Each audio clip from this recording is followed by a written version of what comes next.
KFAN. Tournament week has arrived. The 2026 MSHSL State Boys Hockey Tournament is here, and KFAN is your ringside destination for all the action. Coverage begins Thursday on KFAN and KFAN Plus, presented by James Hardy, North America's #1 siding brand. I don't think David Duvall had vertigo. I think that was the kid from Australia, Jason Day, had vertigo.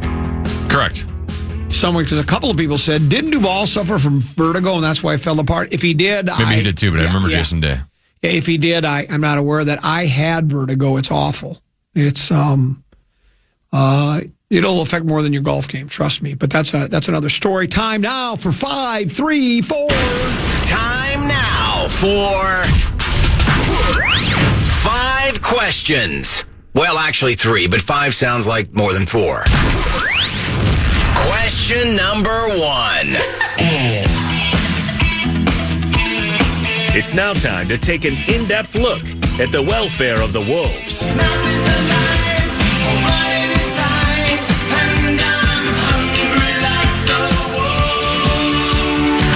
The Wolves have won 3 in a row and moved into 4th place in the West after winning 117-108 yesterday in Denver.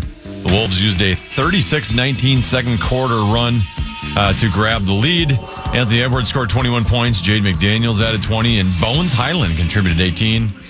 Common, where on the Wolves bandwagon are you now? About where I've been. I just wait till postseason play now. I have said this a couple 13, 14 times now, at least 6, 7. They approach the regular season as more of an annoyance, as a necessary evil, and that's the way I approach it then too. There's no reason for me to take it seriously if they're not going to take it seriously, because they don't. I mean, when the coach comes out and says, well, we flagged this one as a playoff game, in other words, we decided to put more importance into this game than all the other games, that means you just don't take it seriously. You don't take your work seriously, and that's fine. Some of us take our job seriously, like you and I. They apparently don't do it in the NBA. So I'm where I've been. Get to the Western Conference Finals and get back. Now it's got to be get to the NBA Finals and get back to me, because we did the old got to the door, knocked on the door. It's time to kick it in. Do they have the talent? It seems like it. The acquisition with the Bulls kid is good. I look at his numbers, and he seems to be contributing. He's got some pop off the bench for us. He puts points up. And the slow-mo signing became official today. Okay. And, that I think that'll help. I don't know where they're going to find minutes for him, but I'm sure the coach will. And then you have Bones was really good yesterday. Matter of fact, yesterday was a really balanced. If you look at the box, which I did, they had balanced scoring yesterday. They didn't rely. Here's what I think, though. Ant said it. And if you're going to have somebody take the last shot on the Wolves, you'd want it to be Ant. I don't think anybody would argue with that. But he said the old, and I'm paraphrasing how he said it, but it was any shot he takes is a good shot. They had that little thing where there looked like there was a little, it was similar to Kirk Cousins and Mike Zimmer. Remember when Cousins shoved Zimmer and Zimmer got bitter? It seemed like there was in that 2 games ago, maybe it was 3 games ago, where Ant was doing hero ball, dribbling, and then he reared, he pulled up and he hit a 3 over the top of 2 defenders. Brilliant shot, right? And he kind of, looked at Finch and said something, what do you think of my shooting over a double team now, or something like that. And then they both said, that's just how it is. That's the kind of relationship they have, that they push each other. And, I saw that the story said something to the effect where they're in film sessions. Finch will start picking apart Ant's game when he's not doing right, and Ant doesn't really particularly like it. And then I don't remember which player it was, but somebody on the team, might have been Conley or somebody, said, I always tell him, just don't say anything, just listen to what he has to say, or something like that. So anyway, but here's my fear, is that I guess it's for every team that has the guy, their go-to guy. We're going to be in a game where we got to win in postseason. We're down, 3 games to 2, and the clock's winding down, and he's going to try to hit that hero shot over 2 guys, and it's like, no, throw it to a guy that's open and give somebody else a chance. That's the fear with the James Hardens and the Anthony Edwardses of the world, is they've never seen a shot they don't think they can't make, which is great confidence to have, but it doesn't always work that way. Baby brother Peter one time was playing in a game over at Woodbury High School, and he crossed center court just under a minute to go in the game, 50 seconds, 45, something like that. We're up like 1, and Pete gets between the center court circle and the top of the key. So he's further than an NBA three, and he pulls up to take a shot. And all of a sudden the stands are going, no! And he shot and he made it. And we won the game. And I said, dude, bro, why did you take that shot? He goes, well, because I knew I was gonna make it. So brilliant. So maybe Ann will make them all, but I hope we can get to the NBA. We've never been to the NBA Finals in this town. Well, back in the Lakers days, Minneapolis Lakers days. But I mean, they're in the mix. So just hopefully they'll win. So I think we haven't had any team in the finals since 91. So I hope they. I hope they. I'm on the bandwagon, I guess, sort of. But I'm me. I'm standing on the running board, hanging onto the leather strap. Question number 2. Time now for an in-depth look at the state of hockey.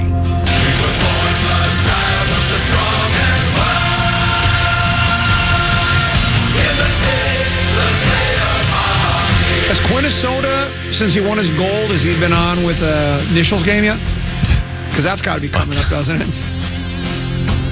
That'll be coming up after tonight's show, yeah. I'm sure this Friday he'll be on. The Wild lost to the St. Louis Blues 3-1 yesterday afternoon at Grand Casino Arena. Pavel Buchnevich gave the Blues a 2-1 lead with 3 minutes and 39 seconds left in regulation. Kirill Kaprizov scored the lone goal for the Wild, matching Marian Gaborik for the most goals in franchise history. Philip Gustafsson made 21 saves.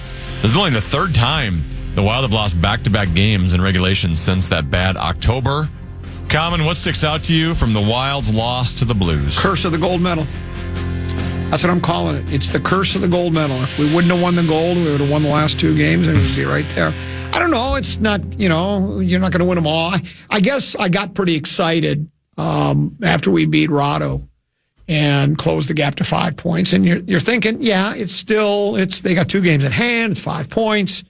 If they win 2 games, if they win those 2 games they have in hand, now they're back to 9, and you're not going to catch them. But no, I guess my bubble has been bursted, and I guess I just got to face the facts that we're gonna be the number 2 or 3 seed, and where do we go from there? I don't know. That weird playoff system where you 2 plays 3. I still don't understand why they do it that way. Can you explain it to me? Is there any rhyme or reason to it? It just seems it's very confusing. I like when 1 plays 8, 2 plays 7. Yeah. 3 plays 6, 4 plays 5. That's the way it's always been done in every other sport. They wanted to create rivalries in the playoffs by playing the same teams in your division. So each division, the top 3 will be on the same side of the bracket. So the 2 and 3 will play each other, and then the 1 will face. Well, if the 1 wins, they'll face the winner of the 2 and 3. But then there's a wild card team that'll be in both brackets as well. So you could technically have two more teams from the Central Division. They could have 5, and Pacific could have 3. But I like our club. I'm waiting to see what Billy does for a trade. Everybody seems convinced he's going to make a trade. 2:00 is the deadline, I think. Yes, 2:00 Friday. This Friday. Everybody seems to. We break in a program password if they make a trade, right? I think so. Unless it's really, it's this critical moment in program password, it can wait. But, I'm willing. I'm waiting to see what Billy does. Hopefully, he makes a nice blockbuster. Because my guess is it's going to be Trocheck. You think Trocheck? Yeah. And he's the guy, the right-handed shooting center for the Rangers. Yeah. Yeah. He was on the USA gold medal team as well. Is he tired? Has he been jet setting across country? Is he on Fallon? He didn't score like a game-winning goal against the Swedes in overtime, so I don't think he's been making the rounds. Okay. But he was very critical to their penalty kill, which was a big reason why they beat Canada. Maybe he's been on the New York version of Twin Cities Today. right? He's playing the initials game in New York. Yes, exactly. With the Mike and the Mad Dog on Sports Radio. WFAN. Question number 3. It's time now for the lowdown in Dinkytown.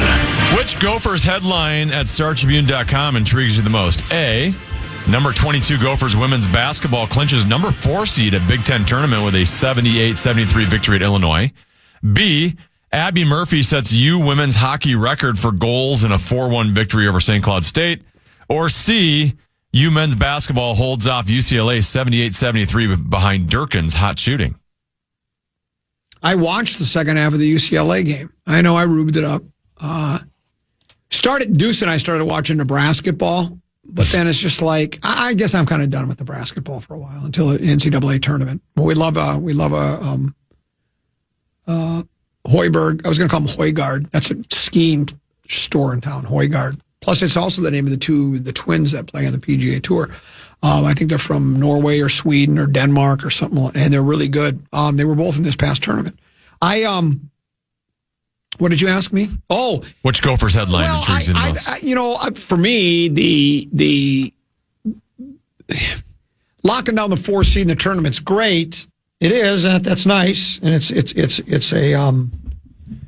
a feather in the cap, but it's just a Big Ten tournament. They're getting into the tournament no matter what. They are, but now for the first time, if you're judging how they're predicting the NCAA tournament, okay.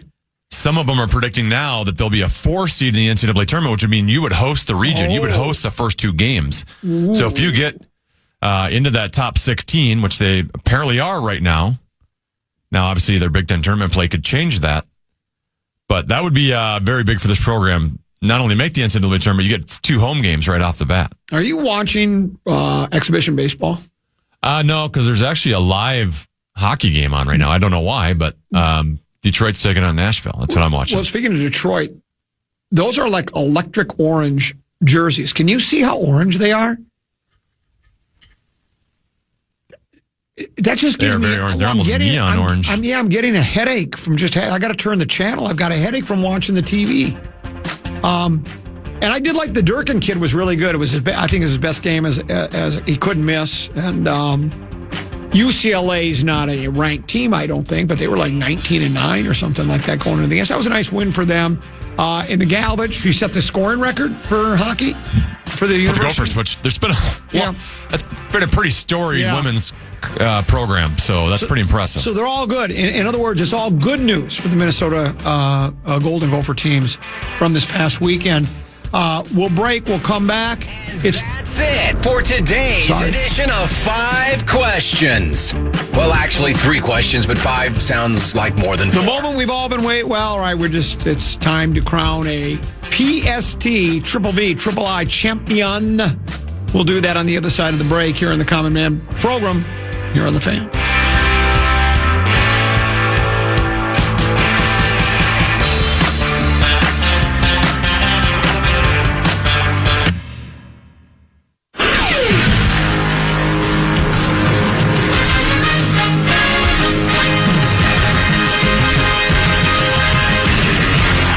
Miss your chance to know what the latest sports news is in town, chances to win tickets, and knowing what is going on with all of your favorite KFAN shows. Follow KFAN 1003 on all of our social channels like Instagram, TikTok, and X now. Stay connected and follow the sports leader, KFAN.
kidding me?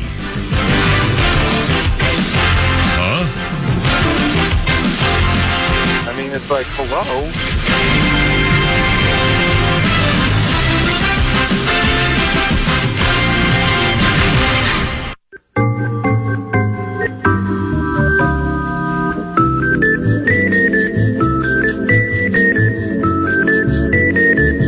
That was an awful short break. You know what it is for me? It's the buildup. It's you want to keep like for the big game.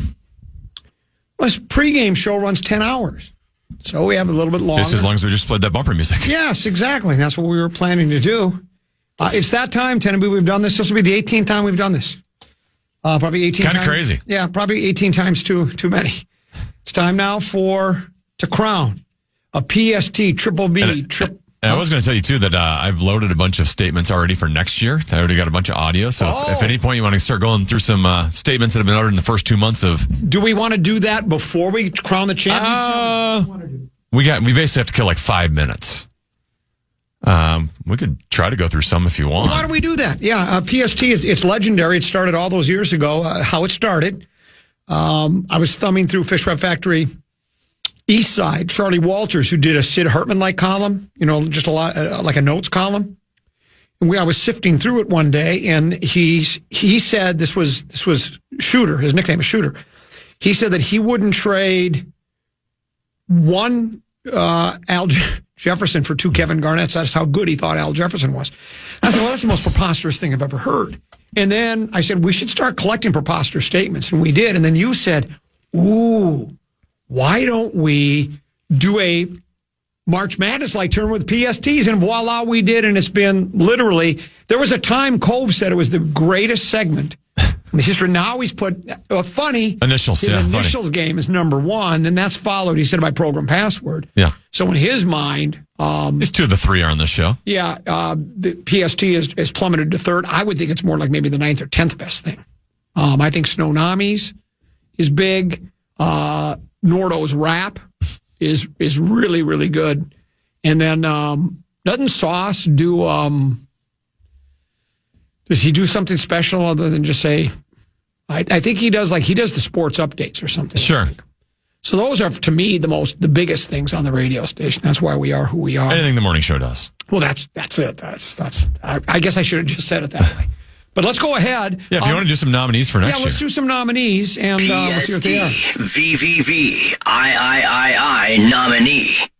A voice you're going to be hearing soon because he's in the Doke duo with a chance to win the Preposterous Statement Tournament. Kendrick Perkins is already back for next year because he compared himself to Victor Wembanyama. Real quick, Victor Wembanyama, he refused to let us put him in the box, right? Like people was complaining that we want him to go more inside, but he took those tray balls yesterday and he's knocking them down. He's a prime example of me. While everybody else is going, here's why. Because while everybody else is going right, I typically go left, and that's what he does. Victor Wembanyama is the prime example of Kendrick Perkins. That is not a sentence I thought I would hear this Friday, but I am so happy that I did. Even they know it's preposterous. And last year's champion has been nominated again. Draymond Green won the Preposterous Statement Tournament last year. He thinks Derrick Rose is basically the most important person in Chicago. Man, shout out to D Rose having his number 1 retired in Chicago by the Bulls. What D Rose means to the city of Chicago, not means to the city of Chicago. There's not one bigger person in the city of Chicago than Derrick Rose. Make no mistake about it. You heard what I said. There is not one bigger person that means more to the city of Chicago than Derrick Rose. With all due respect to MJ, I love MJ. We all wanted to be like Mike. Doesn't mean more to the city of Chicago than Derrick Rose. Well, remember that harebrained idea I had about just eliminating the national figures for PST? Those 2 right there, you can't, especially the last one by Draymond. I mean, yeah, I know people will send a PST nominee to me. It'll say, end the tournament, here's your winner. Because that's got a chance to win the whole thing right there. That's so good. Should we do one more? Yeah, for sure. Another guy who was all over this last year's tournament, Cam Newton, basically thinks that Notre Dame football hasn't been relevant in a long time, even though they won the national championship just, a year ago? Bump Notre Dame. And I'm going to tell you this. When you start to think about all these different things that the preferential treatment that Notre Dame has gotten, will get, and will continue to get, that's why I'm like, bump Notre Dame. It comes down to a point where now you start to say, Cam, you bitter. SEC is dead. That's cool. Oh, man, whatever. Notre Dame hasn't been relevant in years. They were just in the national championship game 1 year ago. They haven't been relevant for years. You take that one national championship with Coach Freeman out of the equation. They have not been relevant. And my question years. is this: so basis. Oh, Cam. Are we ready? It's too bad he doesn't have the money. Then he wouldn't need a job, and we wouldn't have to go through the preposterous statements like that. But because he lost all of his money. He's got 8 kids, and that money isn't around anymore. He ain't Superman. He ain't Superman. Now he's got to work for a living, so that's unfortunate for all of us. Or fortunate, however you look at it. All right, we ready? Yep, I'm ready. This is your Doke duo. The number 1 seed in the North Region, presented by Carboni's Pizzeria. Cleveland Cavaliers guard Dennis Schroeder on the NBA trade deadline said, quote, "It's like modern slavery. It's modern slavery at the end of the day. Everybody can decide where you're going, even if you have a contract. Yeah, of course, we make a lot of money. We can feed our families. But at the end of the day, if they say you're not coming to work tomorrow, you're going over there, you're donezo. They can decide that. Yep. They got to change that a little bit. He went up against the number 1 seed from the South Region. Kendrick Perkins. Shedeur Sanders is the most powerful black man since 2009. I'd say it's Derrick Rose. You know what happened in 2009? Right. That's when President Obama got elected in office. He's the most powerful black man since 2009. I would say Derrick Rose is, but that's just me. Are you ready? Yeah, I am. And the winner of PST VVV III is Kendrick Perkins. Yeah, Kendrick. 58 to 42%. So Kendrick Perkins, and well on his way to another one. And congratulations to Kendrick. Yes. And here's what else we want to say is really, more than anything, we want to say thank you to the listeners, because without the listeners, there would be no PST. Correct. And I know people always say, oh, you were just saying that. It's true, because I'm paying less attention to everything.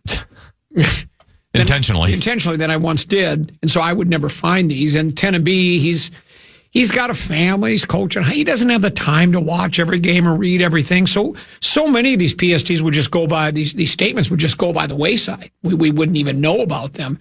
And so with your diligence and your the diligence, to listen, to find them, particularly when you provide audio for us. We like when you do our job for us, is what we're trying to say. Is if you can find them, find audio, tag the audio, flag it as a playoff game, and send it to us. We're so excited. So again, thank you for it, and congratulations. And if I wore a necktie, I'd give it to Kendrick Perkins, but I don't. But anyways, congratulations. And there's our PST Triple V Triple I for 2025 here on the Fan. And now, old friend.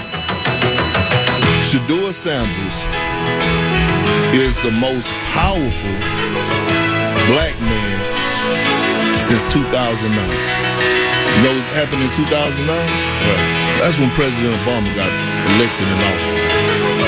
He's the most powerful black man since 2009. The statement is uttered.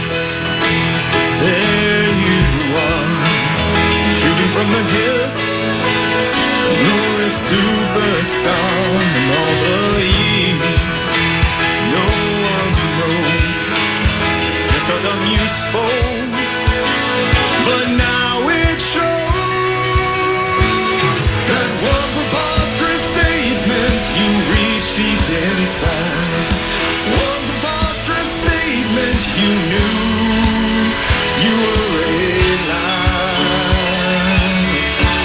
That's preposterous. Feel the beat of shooter's heart.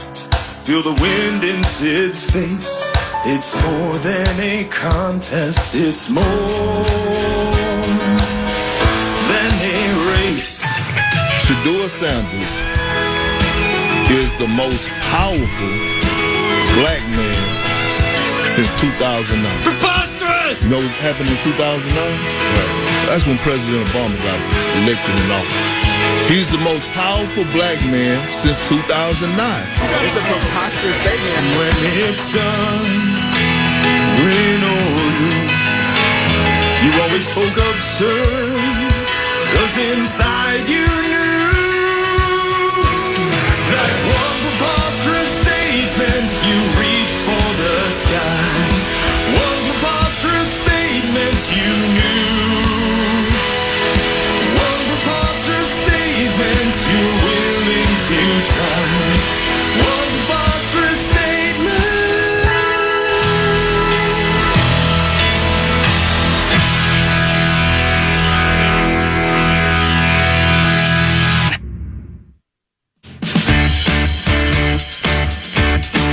It's almost here. The Northwest Sports Show, March 5th through the 8th at the Minneapolis Convention Center. Check out the latest in fishing, outdoor gear, boats, RVs, travel, and power sports. And meet KFAN's Nordo Friday from 4 to 6 p.m. for the Friday Night Fish Fry. Details at KFAN.com. Keyword calendar. Couple 13-14 pastime comedies, 10 to be. Text message came in just shortly after we crowned a new champion for PST. This one, PST. Triple V, Triple I, that says, are politicians excluded from the PST? They are now. For a time they weren't. But we've decided, I've tuned in, turned on, dropped out of the whole political process in this country. So it doesn't do anything for me. Plus, it's just, ugh. People also for some reason, don't have the ability to filter out when someone on their side says something stupid, so they just get outraged for no reason. When Correct.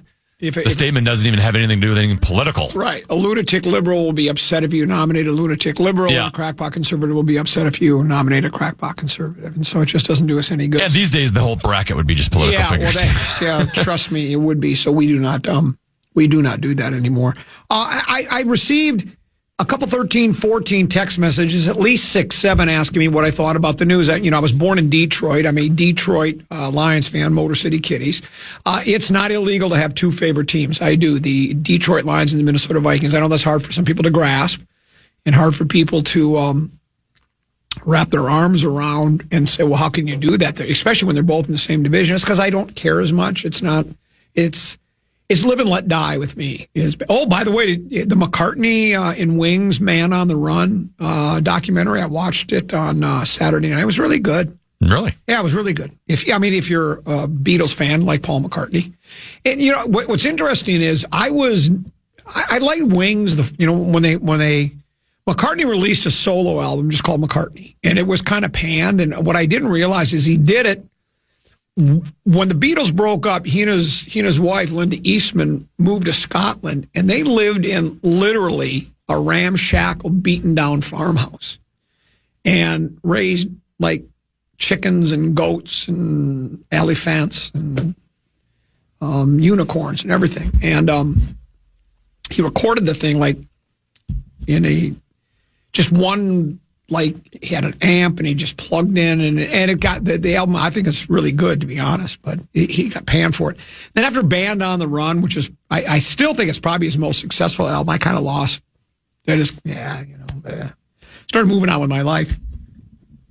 But after watching the documentary, I'd forgotten that there were plenty of good music from McCartney and Wings after Band on the Run. So it was very good. Why did I start talking about that? No idea. What was I going to get to? Oh, Detroit. I'm a Detroit Lions fan. So just a number of people said, what did you think about the trade announced today? No more Sonic and Knuckles. Knuckles has been traded. That would be David Montgomery. You know what I noticed about Montgomery? He looked really fast this year. And then I finally figured out why he wears number 5. When you have a uniform with just a single digit, you look much faster. I started confusing him with Sonic. I started thinking, wow, this guy's really, that's not Sonic, that's Knuckles. story from CBS Sports says that he was traded to the Texans. It says the trade is an effort by the Texans to boost their backfield after last season's mediocre showing. And Montgomery presents a higher ceiling than the team has had in recent years at that position. As for the Lions, a divorce seemed to be on the horizon after some rumblings about Montgomery possibly wanting out. He's denied that.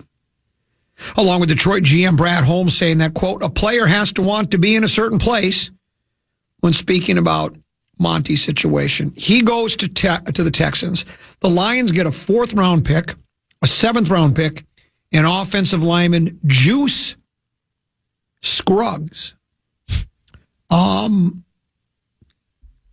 course, they grade the trade. It's a great name, by the way. Yeah. They give the Lions a B-. They give Houston a B. Here's what it says about the Scruggs kid. Scruggs is a worthwhile dice roll to add to the competition along the offensive line to see if he sticks. Scruggs was a 2nd-round pick in 2023 out of Penn State and could be in the mix to be the team's new starting center, where he played in college and during the first year of his career. Houston demoted Scruggs last season to a rotational depth piece along the interior. So anytime a team drafts a guy in the 2nd round, you think, got to be pretty good, right? And I guess he's been okay. But then when you get demoted and they go, you know what? I don't think starting center with the Houston Texans is really your calling. And so we're just going to bounce you around on the offensive line. So then you say, well, do they know something the Lions don't? Probably. Or maybe the Lions know all about it. And sometimes changes the scenery, changes an attitude, changes in the latitude. I don't like getting rid of Montgomery, though. I liked him a lot. I liked their combination run. I liked him the day they signed him because I'd watched him play for Chicago, and I know he's not a fantasy football favorite because that's not the kind of player he is. He's not getting, he's not going to get you 12 tutties. He's not going to get you a lot of 100-yard games, but he does the dirty work. You talking about Montgomery? Yeah. Oh, he actually would get you 12 tutties. Yeah. That was one of his strengths as a fantasy football guy because he would get you a lot of short line stuff, goal line stuff. So then I guess he is good for fantasy football, but he's not one of those, game-breaking kind of guys like you have with Junior Gibbs. I just like the combination of the two. It was it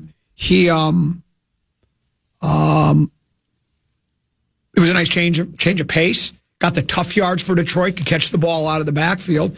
They know better than I guess. And whether he really wanted to be, I don't think he was happy with his usage. He had less. I think his carries went down pretty significantly, if I'm not mistaken. And so I think he wanted out, but they need help on the offensive line. They need a lot of help. They've lost guys to retirement, guys to free agency. Well, apparently I think Decker said he is going to come back and play one more year. So that's good news for them. Even though he's taken a beating throughout most of his career, and whether he still has that the ability to play at the level he once did, I don't know. But I think it was maybe, and Gibbs is so good. I think it's probably crazy to say Gibbs is the best back in the National Football League. I think you can argue that. But I think you could argue yes. that. Yeah. That's the thing is, Jameer is, this offseason is entering the year where you either have to sign him to an extension or pick up his 5th-year option. Either way, his price tag's going up. Even if you just pick up his option for next season, he's going to go up to $14.2 million. I'm guessing if you sign him to a contract extension, which you'd want to do, because I think he's top 3 running back in the NFL, he's probably going to be making $15-ish plus million a year, 15 to 20, maybe closer to 20. So his price tag's about to go up. So you can only throw so much money. Well, despite what you think, you can only throw so much money at your running back position. Right. So you keep the valuable one in Jameer Gibbs because he is so explosive, and you hope you can replace David Montgomery with a cheaper option. Or just give Jameer Gibbs the ball a lot more. Which sounds good on paper, and if you can, he had 158 carries last year for 716 rushing yards, 8 tutties over 17 games. Despite not starting a game, he also had 24 receptions for 192 yards. Those are year before he had a few more yards, 775. He had double-digit touchdowns, I think. Yeah, 12 tutties last year in 14 games.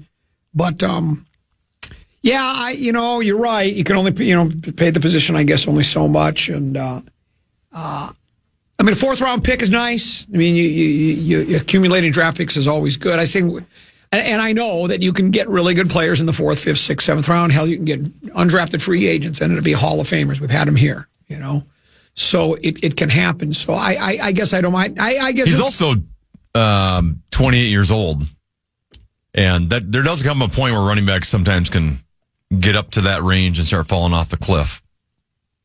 True. So it might be good to get out from under him while you can, just from a financial standpoint, but also sell him before he falls apart. Well, and he does take get some value for him. He's one of those tough runners. He gets the tough yards too. So yeah, you get pounded pretty good. That's my only fear with giving the ball to Gibbs more. When Deuce and I are watching, Deuce does this all the time. Gibbs will get the ball. He'll get like 8, 10, 12 yards. And then there'll be some guys start to hit him and he'll go down. Because he's just panicked that he's going to get, in that, and that's what happens to those guys. They get put in that position where they're getting hit up high, then someone hits them low, and their knee just gets torn to shreds, and he's out for the season.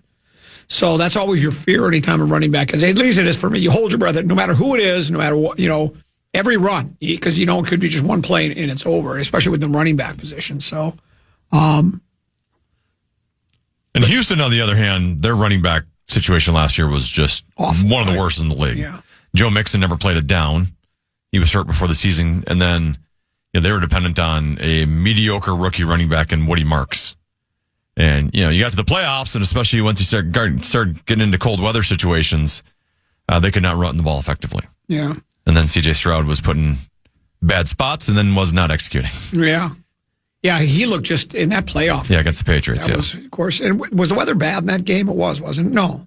I don't remember. It was definitely chilly. I don't know. I don't remember. Yeah, it wasn't bad. No, it was the Denver one that had the weird AFC Championship game that had the horrible weather. So we talked Vikings earlier. I guess we can pick up on that again. We were reading from a piece from Alec Lewis, and he's not alone here. Everybody seems to. There were actually some reports from media members, at least one, if not a couple, from the Combine that said the Vikings were actively shopping J.J. McCarthy, not just looking for competition or a quality backup or something, that they were actually shopping him. And good luck with that. I mean,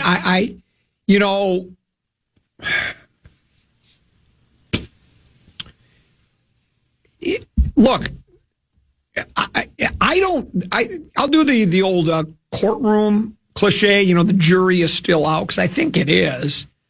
Though I think it's probably just, how they always say one juror can be a holdout. 11 have agreed the guy's guilty, and there's one guy that, now wait a minute, now I'm not so sure. And then it turns into a hung jury. I think there's probably more jurists that think McCarthy ain't the guy. But, and for me, a lot of it does have to do with the health, The reason I don't just jump all over, he's injury prone, is because sometimes it is, I think, just bad luck, right? The knee thing, a lot of guys get their knee torn to shreds. A lot of guys get an ankle sprain. What was his other two? He had the hairline fracture and concussion. Some hand related? Yeah, he had a hairline fracture in his thumb or something. And then a concussion. So is he injury prone, or is it just bad luck? I guess if you just go by how long he's been in the league, how many games that he would be eligible for if he wasn't injured, and how many he played, I guess you'd call him injury prone. But I sometimes think that can just be bad luck. I mean, if you're looking at injury prone athletes in this town, you look at Byron Buxton, right? Has he spent as much time on injured list as he has on the field? And I'm being serious. I think it's probably close. Last year was the healthiest year I think he's had maybe ever, other than 1 year. The 1 year he played 140 games and he had his best season. Was he close to 140 last year? I think he was. And he had maybe his best season ever, or amongst them for sure. And, again, I don't remember all of his injuries. He played 126 last year. 126. And I don't remember all of his injuries over the years. Sometimes it seemed like he was smashed into a wall and he'd be out for a few weeks because he was, you and I had that discussion about sometimes the old is the discretion the better part of valor, where you just say, gosh, we're getting crushed 8-2. Here's the 8th inning. Why slamming into the wall to rob a guy? No, because you play every play to the very end. Well, sometimes you just shouldn't, And so, I don't know if McCarthy could have a complete year, but I don't know. Did I read this? Is he right now? I think I read one of those stories. I don't know if it was in the Athletic, or if it was in one of these others that said he's currently working with some quarterback guru guy that's supposed to be really good. I can't recall the name, but he's he has some company, QB1 Do X or something. I don't know what it's called, and he's supposed to be really good. So he's working on it, and he's young. But if you're still working, well, during the season, what we'd heard was like the mechanics, right? He's got to align his eyes and his feet and blah, blah, blah, blah. But then after the season, when you hear basically they shortened the playbook as the season went along because he wasn't grasping the playbook. They didn't want to have him throwing routes over the middle. That's when I knew, well, this is a bigger little, bigger issue. Bigger issue than what they've let on. And I think they're just going to move on from him. You think so? Well, I mean, hold on. Oh my gosh! Above average. I guess I don't mean move on from him in terms of like they're just going to cut him or trade him, but that they're finding a different starting quarterback this year. So you don't think there'll be even a competition? You don't? I think whoever they sign will be the starting quarterback, or sign or trade for. Really? But even that, like the names that have been thrown out. The names that have been thrown out this weekend are now different than the names we were catching a week ago. And a week from now, we might hear different names, right? The big ones coming out this weekend it sounds like Geno Smith and Kyler Murray. A week ago, we were hearing Kirk Cousins. Right. Derek Carr's name has been thrown out before. So who knows how long these names will last, but. There's what is SB Nation? Are they legit? I see them all the time. I think they started as one of those aggregate type, and I don't know if they still are. I've never really gone to their site or Yahoo Sports, SB Nation. I think they're all kind of rolled into one. There's a story from Warren Ludford. And again, I don't know. I don't want to just dismiss Warren Ludford because he's with SB Nation, Yahoo Sports, whatever. I don't know how plugged in he is. And again, I always have this suspicion that some people throw stuff out there just to throw stuff out. But he writes a pretty in-depth piece about the Vikings quarterback situation. And it says one of the more provocative rumors circulating around the NFL Combine this past week is that the Minnesota Vikings have soured on McCarthy and may even be pursuing an exit strategy with the first-round pick. And it sounds like you think that's probably what they're doing as well. Tony Pauline reports that the Vikings are, quote, quietly pursuing. Now, I don't know who Tony Pauline is. He's not the writer of this. Maybe you could Google Tony Pauline and see who the hell he is. But it says he's reporting the Vikings are quietly pursuing an exit strategy for McCarthy.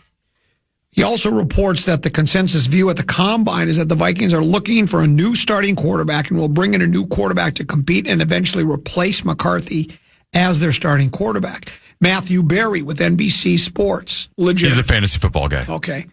Matthew Berry with NBC Sports reports that rumors at the Combine suggest that the Vikings are not high on McCarthy and will bring in serious competition for him. I don't think that's just a rumor. I don't think they're that high on him. Vikings acting GM Rob Brzezinski said in an interview during the Combine the Vikings are exploring all possibilities. Vikings head coach Kevin O'Connell was asked whether he still viewed McCarthy as the Vikings franchise quarterback. He says it's just the timeline is a different place, and we talked about that. When you first drafted him, he's your franchise quarterback. Now we're a couple of years removed and 4 injuries, and now it's like we're not in the same spot anymore. And then there's some other things. Let's take a break because I think this is worth exploring. There seems to be some differences of opinion among the people that follow the Vikings on the who, what, why, where, and when on McCarthy, Darnold, etc. We'll tackle that on the other side of the break here on the Common Man program on the Fan.